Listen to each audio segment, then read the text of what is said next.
आज स्वाध्याय और पूजा में अंतर के विषय में सैन महाराज ने ये प्रोग्राम रखा, तो धन्यवाद के पात्र हैं। और इस विषय के ऊपर बहुत कुछ है और स्वाध्याय और पूजा इसके बारे में सबसे पहले रजनी जी जैन ने बोला, बहुत अच्छा बोला, और उन्होंने स्वाध्याय और पूजा दोनों के बारे में बतलाया।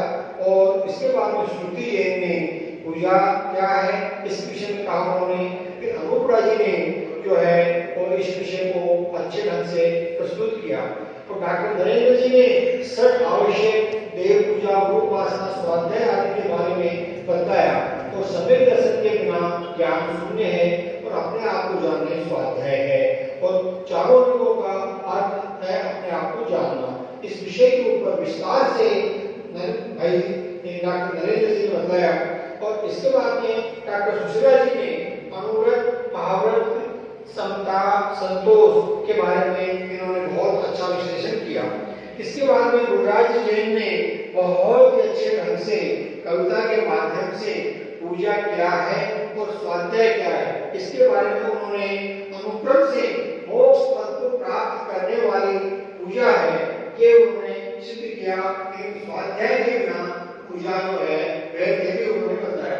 इसके बाद के अंदर सुभाष चौधरी जो इसके स्वाध्याय मंडल के संस्थापक हैं, इनका तो मैं बहुत ऋणी हूँ। ये तो प्रारंभ से ही अशुद्ध को शुद्ध करवाना सिखाते थे। मैं बचपन में देखता था इनको कि नमोकार मंत्र में जो चत्तारी मंत्र होता था, चत्तारी लोगोत्मा, हृदय लोगोत्मा, सिद्धा लोगोत्मा, सौ लोगोत्मा, केवली परंतु धम्मो लोगोत्मा लोग होते थे, तो उसको लोगोत्मा शुद्ध करवाते थे। ये बात मुझे आज भी याद है।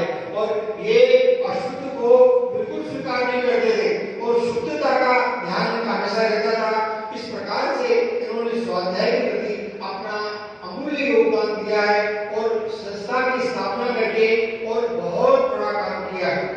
आज ये बात आती है कि स्वाध्याय और पूजा में श्रेष्ठ क्या है। अब इसके बारे में मैं अपना खुद का पुराण में उपलब्ध है।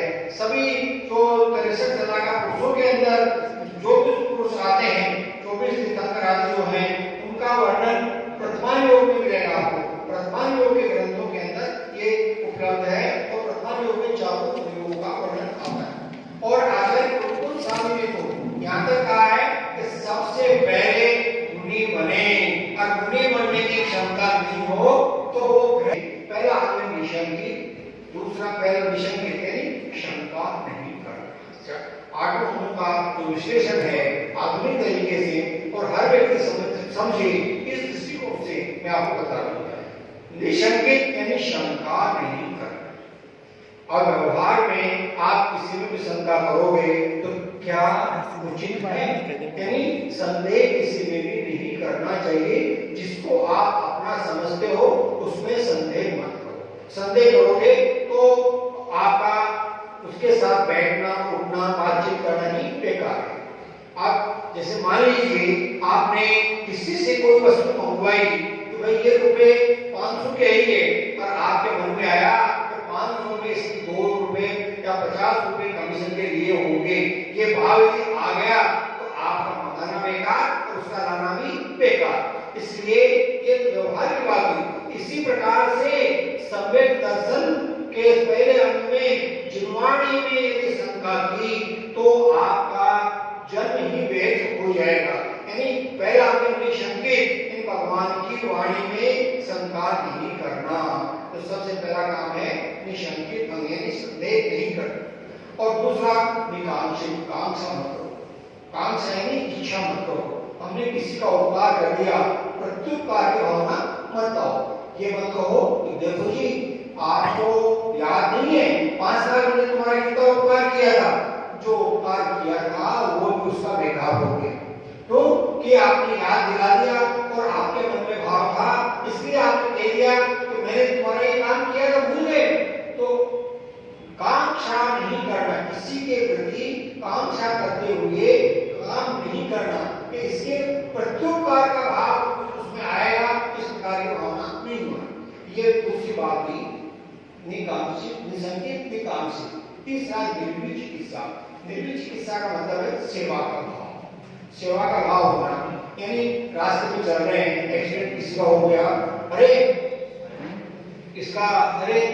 एक्सीडेंट हो गया, गाड़ी तेज चलाता था, अरे भाई उसकी वेदना हो रही है, परेशानी हो रही है, उसके घर सूचना दो, अस्पताल पहुंचाओ, फर्स्ट एड दो।